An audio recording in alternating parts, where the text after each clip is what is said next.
think the thing that's going to surprise people the most about Call of Duty Black Ops 2 is just how much we are pushing it, pushing the boundaries of Call of Duty and bringing a lot of new gameplay to the table. 2012, the year the Dark Knight Rises movie came out and the year we all thought we was gonna die. No, seriously, people thought it was the end of the world for some reason. But the absolute greatest masterpiece to come out of that year was... So imagine you took all the best parts of Black Ops 1 and amplified it to the absolute freaking max. The multiplayer got better, the zombies got better, the campaign, well, the Black Ops 1 campaign was better in my opinion, but this is a close second. I definitely made some people mad, didn't I? Yeah, you did. Screw it, I don't care. This time being set in the far future of 2025. Wait a minute, that's this year. Mom, where's my DSR 50? BO2 has went down in history as one of the greatest COD titles of all time, and it definitely deserves that title. This game changed so many people's lives, including mine. I'm not even joking. Without this game, I wouldn't have learned every single slur in the book. School can't teach you that, but Black Ops 2 can. Anyways, considering it's the year 2025, I wanted to play through the campaign for the 900th time, badly explain it, and make another bad video for my YouTube channel. Yay, content. Also, a quick disclaimer. There are multiple choices throughout this game and multiple different endings, but I'm going to be completing, in my opinion, the best and definitive ending of this game. But enryece, shush, okay, shush. It may or may not be the canon ending of the game, but it's my playthrough, so yeah, deal with it. Black Ops 2 starts off with David Mason, Alex Mason's son, you know, the guy from Black Ops 1 that was seeing the numbers and stuff. Yeah, his offspring. Heading into a building called the Vault with his bestie Harper. Harper busts through the door and... Safety's on, dipshit. Oh my god, it's the GOAT! David and Harper ask Woods about a dude called Raul Menendez, who is the big bad guy of this game, by the way. Probably one of the most notorious COD villains to ever exist, and definitely my favorite one. Back off! Turns out Menendez visited Woods sometime earlier and handed him a pendant spitting some Spanish lingo. All he said was, mi hermana. That's Spanish for sister, dipshit. Well, it's not my fault I suck at Duolingo. Woods asks Harper to turn on his camera for a nice little interview, I guess. Taking us to years earlier, seeing Alex Mason and David do some father and son bonding. You're 7 years old, David. Stop acting like a baby. Father of the year. Then baby Mason falls and disrespects his dad. Go back to the army, like you did when Mom died. Out of the blue, Mr. Shade shows up with Lieutenant Colonel North. They explain that Woods and his squad are currently MIA after trying to take out an arms smuggling ring in Angola, so they need Daddy Mason to help them find and help Woods. You said you'd never go back to the army. You promised me. I don't give a fuck. Taking us to 1986 in Angola, playing as Mr. Alex Mason himself. Mason witnesses one of the most brutal deaths ever, struggling to help Mr. Freddy Krueger. Right, damn it! Savimbi, the leader of UNITA, or UNITA I guess, hands Mason a knife, telling him they have to move out and fight the MPLA. Move out! Mason hops on the truck, and after some inspiring words from Savimbi, Mason pushes forward with the convoy, taking out tons of the MPLA forces, and literally using mortars to take out the mortar crews. I've got some crazy aim. Mason calls in air support, which is Hudson in a chopper, and takes out the first wave of tanks with ease. And after killing some mounted gunners, Mason calls for some more air support, taking out the final wave of enemy tanks. That was easy. Savimbi chops up some poor guy, and Mason hops back on the truck. Death to the MPLA! After clearing out the remaining MPLA soldiers, Hudson pulls up in his chopper and he asks Savimbi where Woods is, as he knows his location. Turns out he's being held captive by a Nicaraguan gunrunner on a transport barge on the Cabango River. So Mason hops on the chopper and they head to the river. Back in the future, Woods explains what happened to him after the epic fight with Kravchenko from Black Ops 1. Pretty much, he got captured and didn't die in the explosion. Obviously, because who could die from a puny explosion like that? Mason and Hudson pull up to the barge and get hit. They hop out of the chopper and... Ouch, that's gonna hurt in the morning. Mason and Hudson clear out the enemies on the deck. A nice Louis Vuitton sweater. Mason hops on the turret and takes out every single enemy boat in sight for about 15 minutes straight until they stop spawning in. After clearing out the enemies, Hudson and Mason open up a container. Ugh, smells like my ex's tuna tunnel. The container is full of dead bodies, looking like they've been in there for absolute months. And after some searching, Mason finds Woods. Ah, Jesus Christ! He looks pretty messed up, clearly in need of a bargain bucket from KFC. Mason and Hudson carry him out of the container till out of nowhere, a hind starts destroying the barge. So Mason runs out, picks up a nice shiny Valkyrie launcher and takes out the hind, after about 20 attempts. Unfortunately, the boat starts sinking and Woods falls into the water, pretty much drowning. But because Mason used to be an Olympic swimmer back in his prime, he swims down and saves him, taken into the shore. Can somebody tell me how the hell is this guy running this fast whilst carrying a whole grown man? They climb up and head into the village to radio Savimbi for extraction. But before they can do that, they have to do some stealth sneaking. Taking cover behind a log, they... What the hell? Shut your fucking mouth! Taking cover behind a log, they witness child soldiers getting slapped around. And after doing a bunch of sneaking in tall grass, Mason throws Woods on the ground and heads to radio for some help. But before all of that nonsense, he practices his pit locking skills and unlocks the ability to place down bear traps. Yay, they literally suck. Eventually, Mason gets to the radio building and sneaks in like a complete badass, getting closer to the radio operator. It's Menendez. Mason puts a pistol to his head and... Clearly, Mason hasn't came across a psychotic radio operator before. Unfortunately, some guards head inside the building, so Mason grabs Menendez, using him as a body shield. And of course, Menendez is unfazed, literally pulling out a grenade like he does this on the weekends. What kind of maniac are you? But because Mason is an absolute beast, he dodges a knife and one-punches Menendez in the face. Hopefully that's the last of him. Spoilers, it's not. The entire area gets alerted, so Mason, Hudson, and the half-dead Woods head back towards the river. Mason plants a couple bear traps and snipes the incoming soldiers from a treehouse protecting Woods, till they finally get to the river. And out of nowhere, a chopper pulls up. Fucking Russians. Luckily, it isn't the Russians, but the bad man himself, Savimbi, here to save the day. Hudson does his epic signature move and...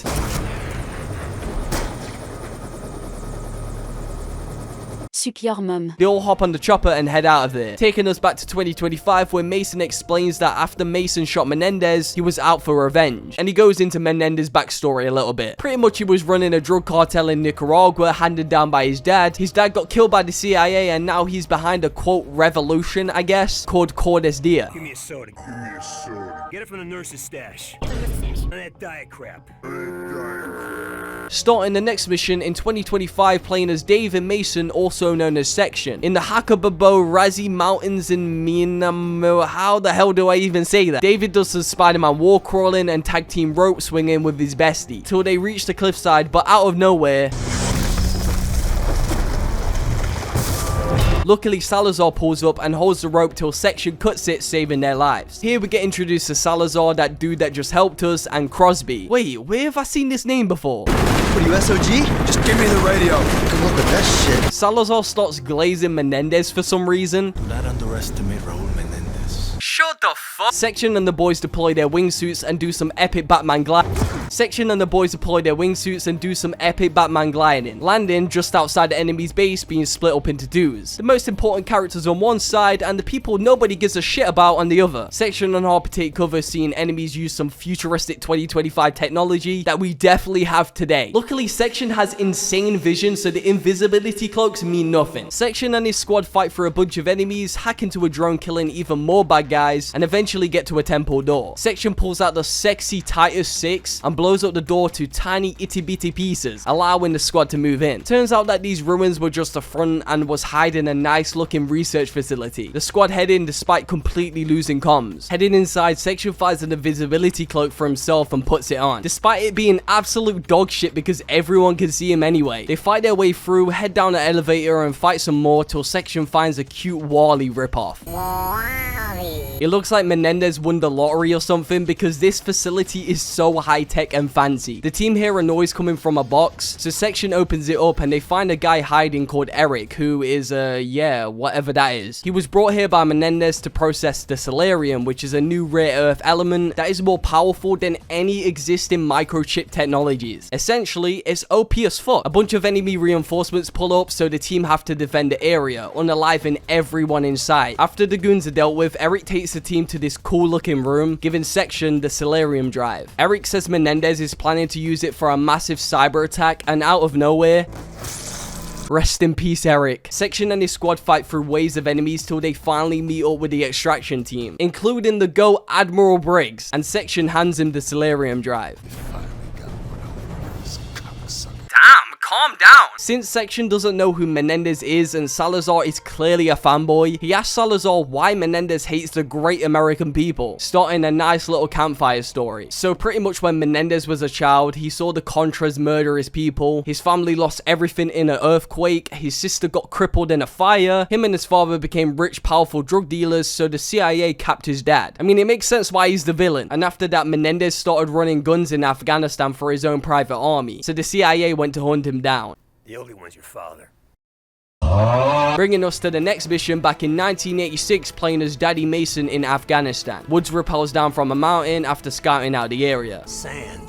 Sand and more fucking sand. I hate sand. Mason and Woods take cover behind a wall waiting for Hudson's contact, who is a Chinese operative called Tian Zhao. Zhao pulls up with his boys on horses ready to take Woods and Mason to meet the leader of the Mujahideen, as apparently he can help them find Raul Menendez. But before Mason does some Red Dead horse riding, he finds a skeleton and takes a sword sticking out of it. What the hell are you gonna do with that? You never know. This is Call of Duty. Mason hops on a horse and rides alongside Woods and Zhao heading towards the camp. On the way, Zhao tells Mason that the Russians are planning an attack on the camp, so they pick up the pace and arrive at the camp. Once there, they meet up with Mr. Shays and Rahman, the leader of the Mujahideen. We need weapons, not soldiers. Screw you too then. They all discuss the plan to defend from the Russians' attack, but Woods being Woods, he disagrees with Rahman's tactics and assures that his plan is better. I mean, my man survived a whole ass explosion, I'd trust them. Either way, the Russians have already started the attack, so Mason, Woods and Zhao head out to their horses. Settle up, Mason. Give me a second, I'm picklocking here. Mason hops on his horse and they ride out to defend the west blocking point. Once they get there, they take out a few Russian soldiers. Mason picks up an RPG and destroys 2 Soviet BTRs. And just to put the cherry on top, Mason plants a catering charge at the entrance of the village. Blows it up, boom, blocking the entrance to the village. Hudson contacts Mason and Woods, letting them know that tanks are moving in from the north. So they head there and take out every single tank and heli in sight, successfully defending the base. Hudson contacts the team once again, letting them know that the Russians have overrun the ammo cache to the east, so the team head there. I can't lie, I must have broken the game or something because I managed to ride past all of the enemies. Went to the ammo cache, secured it by doing literally nothing, and then more enemies started spawning in, and I had to fight my way out. Why do I manage to break every single game I play? Mason, Woods and Zhao head back to the camp. Once there, Woods hands Mason some binoculars and he sees a tank looking like it's pulled straight out of Mad Max. Mason spits some inspirational words. Let's give them one last display of courage. You with me? And they all charge towards the tanks, but on the way there, Mason's horse gets shot, pinning him down on the ground. With the power of LT and RT, Mason manages to escape from being ran over just in time. Woods picks up Mason and takes him to the tank. He jumps on and dashes a mortar into the hop. It's him! Kravchenko! Mason starts seeing numbers and hearing Rezlov's voice whilst beating the ever-living shit out of Kravchenko. Mason throws the mortar into the tank and jumps off. He rushes to Kravchenko, choking him before Woods knocks him out. Back at the camp, Woods interrogates Kravchenko. But whilst Woods is getting info out of Kravchenko, Mason starts seeing numbers again, trying to resist himself from killing Kravchenko by spamming X. Resist! Resist! Kravchenko pretty much says he sells weapons to Menendez and that he's a big, scary, powerful man. Wow, I'm so scared. He also says... And because of that disrespect, Woods sends Kravchenko back to the lobby. Rest in peace. It turns out the Mujahideen are working with Menendez and use both the Chinese and the CIA to fight off the Russians. You motherfucker! They knock Mason and the rest of the squad out, tie them up and throw them in the desert. Then after some time, Mason hallucinates Reznov pulling up rescuing them all. But as we know from the last game, he's dead. So I'm pretty sure Mason himself saved them and called for help, considering he's the only one not tied up. I don't know why you wouldn't tie all of them up, but maybe they ran out of rope or something. I don't know. Now time for my least favorite missions in this entire game. The strike missions. Yay! I hate my life. There are a couple of these scattered around the game and are pretty goddamn boring, but they're required to get the best endings, so I did them anyway. This first strike mission takes place on the map Drone from the multiplayer mode. I guess they couldn't be asked to make a new area or something. I don't know. Anyways, pretty much you take control of different soldiers, turrets and robots and defend a facility. Pretty simple stuff. I don't want to play the tutorial. tutorial. It literally looks like multiplayer too. And because I hate myself, I did another Strike Force mission back to back. This time we're on the cargo map from multiplayer, woohoo! But this time round we have to place down 3 network intruders in 3 different locations across the map, defend them, and finally steer a missile into a ship destroying it. Why do these even exist? Finally getting back to some real story. Section and Harper do some boxing training and Section completely destroys Harper. Taking us back to 1986 once again, playing as Mason in Nicaragua, using the info from Kravchenko and the help of Manuel Noriega, the president of Panama, who is a real dude by the way. I love Treyarch with their realism. They finally know where Menendez is. Mason uses his binoculars, seeing Menendez chilling in his pretty pink room. Changing perspective, playing as Raul Menendez himself. Menendez sits beside his sister Josefina till there's a knock at the door. He answers it and Manuel Noriega's men storm the room, restraining Menendez and smashing his sister against a desk. This pisses off Menendez, unlocking his Spartan rage, and he brutally stabs the soldier before getting dragged to the floor and sedated. He wakes up in handcuffs. Turns out Manuel Noriega is a snake, as he takes out his own soldiers and frees Menendez. Why? I have no shitting clue. Menendez knocks Noriega out, picks up his shotgun, and rampages through the village to go and save Josefina, slicing up soldiers and shooting them into tiny little pieces. Honestly, this is one of the coolest parts of this campaign. Like, this dude is literally unstoppable. After tons of brutal unaliving, Menendez bursts through a door, seeing Woods and Mason. Woods starts shooting at him, but then Hudson grabs him. And out of nowhere, a grenade gets thrown into Josefina's bedroom, so Menendez jumps in there trying to save his sister's life. It turns out Woods threw the grenade because he wanted to kill Menendez after what he did to him in Angola, torturing his men and leaving him in a room full of dead bodies for weeks. One of the most violent crash outs I've ever seen, taking us back to 15 minutes earlier as Mason on the north side of the village. Mason, Woods, and Hudson head down to clear out the cartel village, and after killing some enemies, Mason picks up some beautiful Molotov cocktails, unaliving even more enemy soldiers, and finds what I can only describe as heaven. Watermelons! Nice, the watermelon.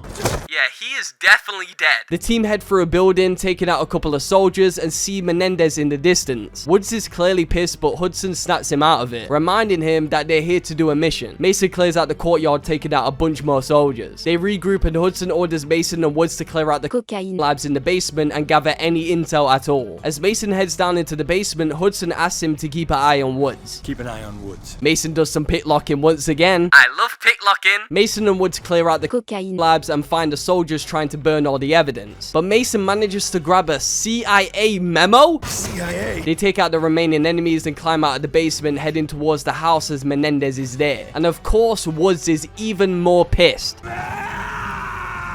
He barges through the door and starts shooting, but Mason tries to stop him. Woods pulls out a grenade and throws it with one of the most unlucky shots ever, bouncing off the walls and landing in Josefina's room. Waking up from the explosion, Mason removes the rubble and meets up with Hudson. Apparently, Menendez is dead. He's not, obviously. And Hudson says they must keep this entire mission a secret. Fast forward into the future in 2025, playing a Section. Fareed, the undercover operative, gives the team info about Menendez's second in command called DeFalco, and that he's at an abandoned prison in Pakistan. So they gear up to head there, but Section starts having visions of his past from when he got kidnapped by Menendez. Tonight your father will die. Your breath stinks, shut up. Section tries to fix their claw unit for support, but Harper has a better method.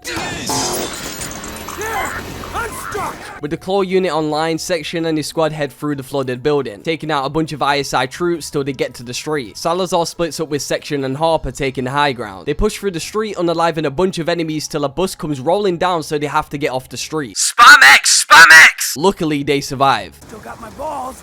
How about you? I never had balls in the first place. They continue through the alleyway and come across some civilians looking at the state of the enryece channel. Ugh, this fucking sucks, man. Section and Harper climb over a wall and do some sneaking without being spotted.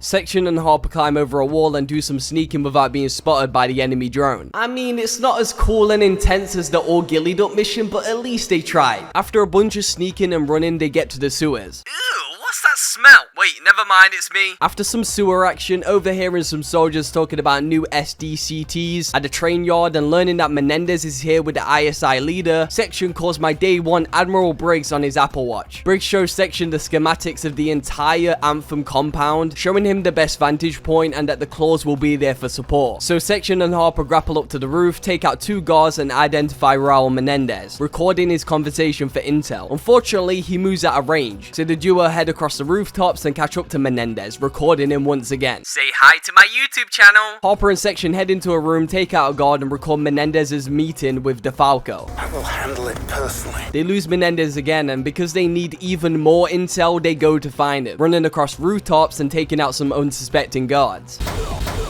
Eventually, they find him again, record some more, and so once again, they have to find a better vantage point. Wait a minute, this reminds me of something. You want the numbers, Mason? Section and Harper swing to the next surveillance location and... Ugh, what the hell? Finally, Section and Harper get to one of the best surveillance spots yet, right underneath Menendez. There is no way he could ever know they're dead. I engineered it. Menendez uses the EMP and someone tosses a grenade, so Section and Harper are forced to jump in the water to avoid the blast. The duo head out to rendezvous with Salazar, using the claws Brutus and Maximus to their advantage. Once everyone is dealt with, Section hops in the jeep and calls Briggs ready to escape Anthem. He shows Section the various escape routes through the town and tells him to use the drone to create a safe passage. So Section does just that, clearing a path for the entire squad to escape. Time for some Fast and Furious action, baby. I can't lie, driving in Call of Duty campaigns isn't the greatest, but they somehow managed to at least make it fun with the high speeds and explosions, but that's probably just my small brain being turned to mush by the bright colors and insane motion blur. Anyways, they escape through the city, hitting jumps and ramming cars till eventually they get to the evac site where Harper literally gets his face burnt off.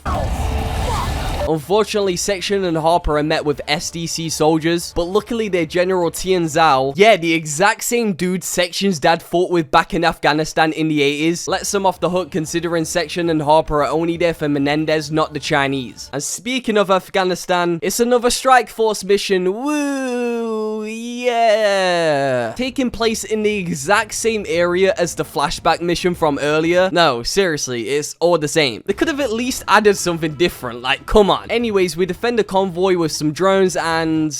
wait, yeah, that's it. Mission success. Moving on, I guess. The team do some investigating from the surveillance video and find out that the quote Karma cyber weapon is on a luxury floating island and DeFalco is heading there. So they head there themselves in a nice fancy jet, undercover as Union inspectors, having access to most areas except the one they actually need, obviously. Damn, that's bright. Salazar disrespects Harper. Your face don't look too good, Harper. Why don't you crawl back up your mum's fanny? And they head inside, seeing Bob the Builder doing whatever the hell that is. The team casually walk past security, show their little membership bracelets to get in, and come across some nice advertisements. What is that? The trio hop in the elevator and take in the beautiful sight of the island. But Salazar being Salazar, he glazes Menendez once again. No wonder Menendez rallies so much support. Section orders Harper to split up and sweep the floor, whilst he heads to the insertion point with Salazar. On the way out, Harper bumps into a nice friendly lady. Excuse you, creep. Section and Salazar get to the floor they need to be, take out some guards, and open up a briefcase containing a robot spider called Ziggy. Yeah, it's one of those parts from video games where you control a little robot and crawl through vents and do a bit of parkour along the way. My favorite. Ziggy sees some soldiers planting explosives and tases a guard to scan his eye before getting nerfed by a nearby soldier.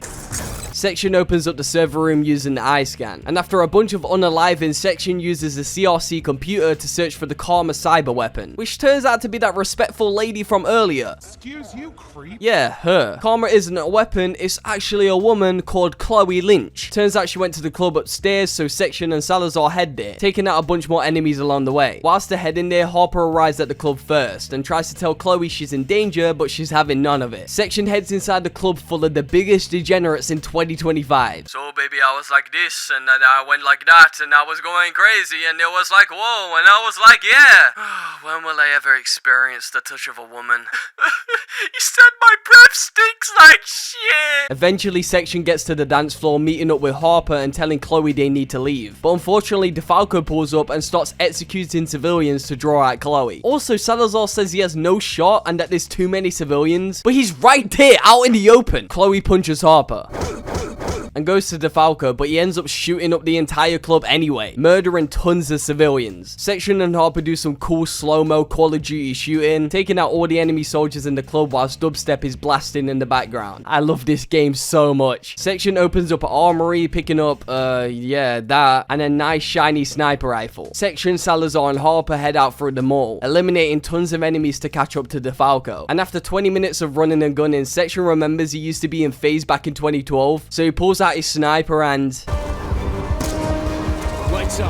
ending DeFalco once and for all, saving Chloe from being kidnapped. Section needs more answers about his past, so he meets up with Woods. Wood tells him Menendez visited him again, taking the pendant, and that he's waiting for him. But Section wants to know what happened back in Panama, so Woods tells him another campfire story. This time, we're playing as the GOAT Frank Woods himself for the first time ever. Woods meets up with Mason. Good to see you, Frank. And McKnight tells him to head round the back. It looks like it's staring into my soul. McKnight passes Mason a fresh Foster's can, and Woods picks up a bag from the shed, containing items to destroy Noriega's reputation once they capture him. McKnight runs down the plan with Mason and Woods, and they head out to the front back to their vehicles. Nice shot. Woods explains to Section that even at the start of the mission, he felt something was off. I felt it. It was gnawing at me. I just didn't look at it. With no response from Hudson whatsoever, the team still continued the mission as planned, doing some stealth killing. Never mind. They go in guns blazing, endgame and a bunch of baddies. They head to the airfield, taking out even more waves of enemies till Hudson finally gets in contact, letting Mason and Woods know that Noriega is in the Adelina Hotel in room 225. But he's acting a bit suspicious and not talking much. Clearly something is off. I want to go for a swim. Why can't I jump in the pool? Mason and Woods get to the door of the hotel room and breach through, taking out Noriega's guards and capturing him. Give me a reason to blow your head off. Hudson calls up and explains that the plan has changed, and that they have to escort him to a different location for a prisoner exchange. Yeah, something weird is going on right now. Even if there's people in the CIA. Fucking Kravchenko. Remember what he said in Afghanistan? So they escort Noriega, but Hudson tells them to give him a weapon to protect himself. And because Mason is one of the best COD characters to ever exist, he gives Noriega a pistol without any ammo. You asked for a weapon. You didn't say anything about ammo. I love this guy so much. After a bunch of escorting and killing, they get to this place that kind of reminds me of the slums map from the multiplayer mode. I don't think I've ever noticed that till now. They head inside the building and Woods finds a nurse trapped under some debris, so he helps her. But out of nowhere, a guy comes smashing through the wall and attacks Woods, nearly taking him out, and Noriega runs away, so Woods and Mason chase after him. But because Noriega is such a dumbass, he falls through the wall and asks Woods to help him up. So he does, and he does his thing. From this point on, you don't even fucking breathe! Someone throws a strobe grenade in the room and the gunship starts firing on their position. So they run for their lives, do an epic jump and head to the checkpoint. Mason splits up with Woods, taking position on the top of the west building, whilst Woods and Noriega move to the roof of the south building. Noriega, being Noriega, takes out his own teammate. No one must know I betrayed. And Woods picks up a sniper rifle ready to shoot the Nexus target. Hudson tells Woods it's Raul Menendez. Hudson then orders Woods to shoot him in the head, but because Woods is a lousy shot, he shoots him in the leg. Woods and Noriega head down to see the body, but Noriega starts smiling and this puts Woods on edge, so he runs to the body. Pulls the bag off his head and What the fuck? Mason! Woods pulls the pistol on Noriega. Fuck!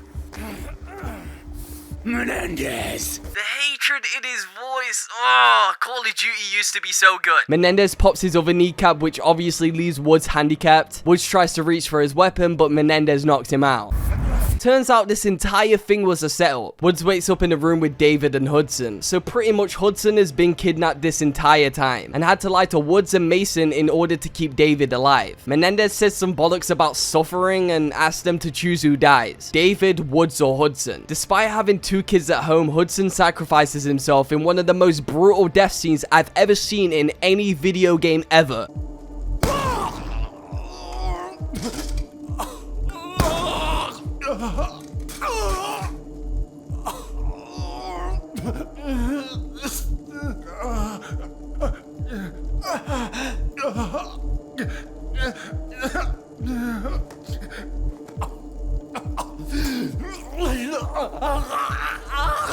Jesus Christ. leaving David and Woods to, quote, suffer with him. David tells Woods that Menendez is going down, baby. Another strike mission. Finally, it's the last one. So we shoot down General Zal's VTOL, fire away for another multiplayer map, place down a network intruder, and pop General Zal in the head.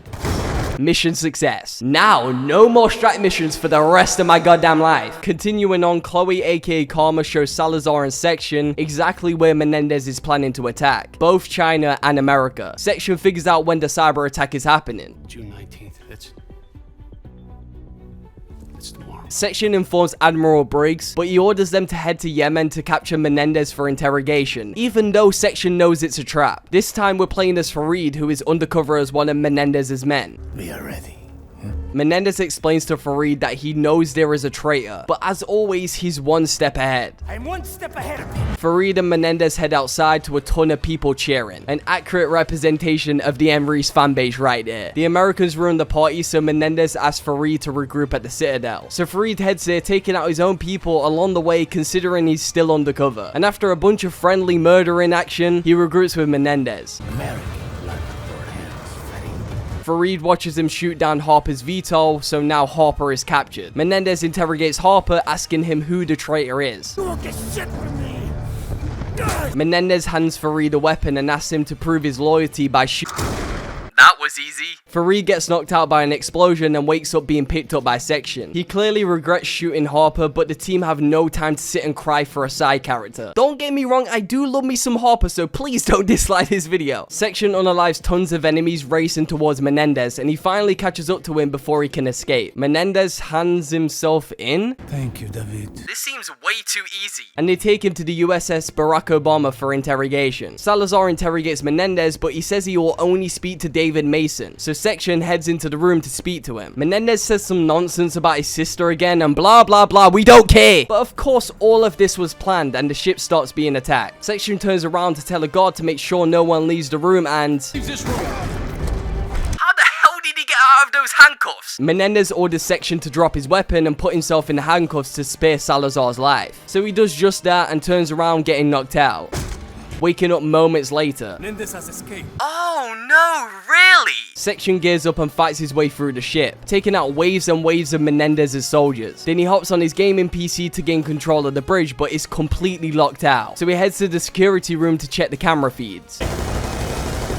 No prisoners. After some more Call of Duty action, Section pulls up at the security room and orders a fellow soldier to open up the vent and watches a security feed containing Briggs and Menendez. Switching to Menendez's POV, where a soldier informs him that Admiral Briggs is trying to reboot the system to gain access to their defenses, and that Salazar is in position. There's no way he snaked us over. Menendez heads upstairs and takes Briggs hostage, starting a classic face-off. Salazar pops two of his teammates and goes to shoot Chloe, but Farid jumps in the way, sacrificing himself. Chloe, being the badass she is, tries to disarm Salazar, but he knocks her out. I could have said it better myself. Salazar asks Menendez to shoot Briggs in the leg, considering he's a good man, so he obliges like the good little Raoul he is, sparing Briggs' life. Menendez hops on the computer, takes out his glass eye containing a Solarium chip loaded with a virus, uploading it and hacking their entire system, taking control of the entire US drone fleet. Section watches this happen and orders everyone to capture Salazar, and he heads to the room containing Chloe and Briggs. Chloe uses her computer skills to try and locate the source of the transmission responsible for the hacking, but it will obviously take some time. At least one mission worth of time. I don't need luck. Turns out Salazar handed himself in, so Section heads to the hangar bay and confronts him. Betrayed us all, Salazar! Today is a difficult day, Section. I hate this guy so much, man. Section heads to the top deck, takes out a bunch of enemy soldiers and hops onto a VTOL, but out of nowhere... Luckily, Section knows how to fly this thing, making his way to LA, baby, where he meets up with the president, becoming the president's head of security as they believe she's a target. Then Menendez stages a drone attack on LA during the meeting of the G20 leaders in hopes of sending them back to the lobby. Sir, Jesus Christ! Fun fact, this is the exact same mission from the E3 demo back in 2012. Remember E3? Yeah, good times. Whilst transporting the president to the prom night bunker, their truck gets hit, but luckily everyone survives. Section wakes up in a daze, hops on the SAM turret, and shoots down all of the nearby drones. After the drones are dealt with, Anderson, a jet pilot, pulls up to provide armed overwatch and help out Section. Section uses the beautiful Storm PSR sniper rifle and provides cover and fire so the team can safely escort the president to another vehicle. After some shooting, Section rappels down and...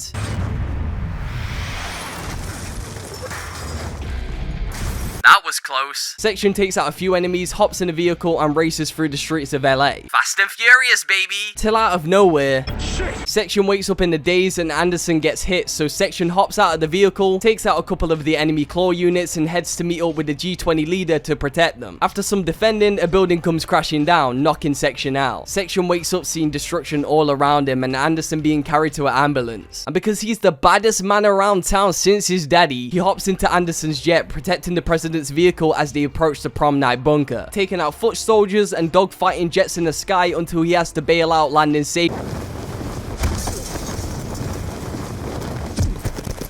Landing on the ground. Mission accomplished. Turns out my girl Chloe came in clutch and tracked the signal of the transmission controlling the drones to Haiti. So now America is working with China and has coordinated an attack on Haiti. The finale, baby. Section tells the squad the plan. Shut down the transmission controlling the drones and either capture or kill Raul Menendez. Before Section can hop out of the VTOL, it gets hit, getting blown up, but he's alright, don't worry. Section maneuvers his way down using some high-tech bat wings, dodging missile fire, and just overall being a complete badass. They all land and head towards the target building, taking out hundreds and hundreds of enemy goons along the way. Once inside the building, they take out even more bad guys till they get to the control room. Section hops on the computer before Menendez locks him out, taking over every screen in the building. He talks about his ideologies once again and actually self-destructs all of the drones. Apparently, it's a bigger part of his Cordis Diem master plan or whatever, completely crippling America's defenses and sending the message to his YouTube subscribers.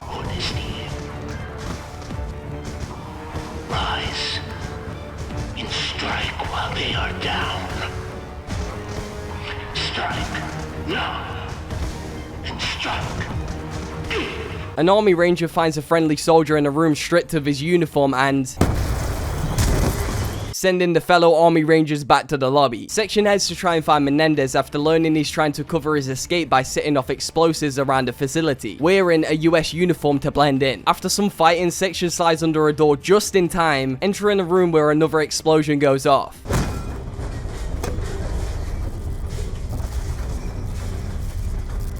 It's him, Menendez. Section drops down, grabs a Cap 40, takes out two goons and stabs Menendez in the leg and the shoulder. He clearly takes after his dad. Section puts a gun to Menendez's head and...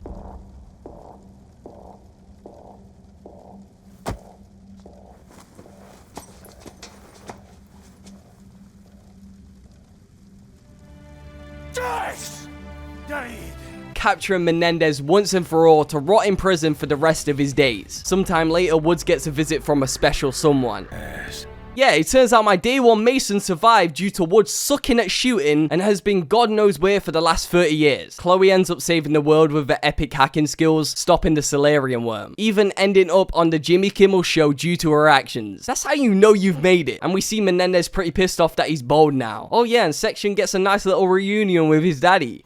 What did I tell you? It's the best ending and in my opinion the definitive ending of Black Ops 2. Credits roll. Wait a second, what's this? So Woods and Menendez decided to settle their differences and join Avenged Sevenfold. Yeah, the real life rock band. And it turns out Woods was never handicapped. What? What the fuck? Oh, that shit? Nah, I'm just fucking lazy. I mean, it makes sense. They perform a nice celebration song and rock out because this is Call of Duty, obviously. The end. So that was Black Ops 2. One of the best Call of Duty games to ever exist. And I'll die on that hill. Like and subscribe.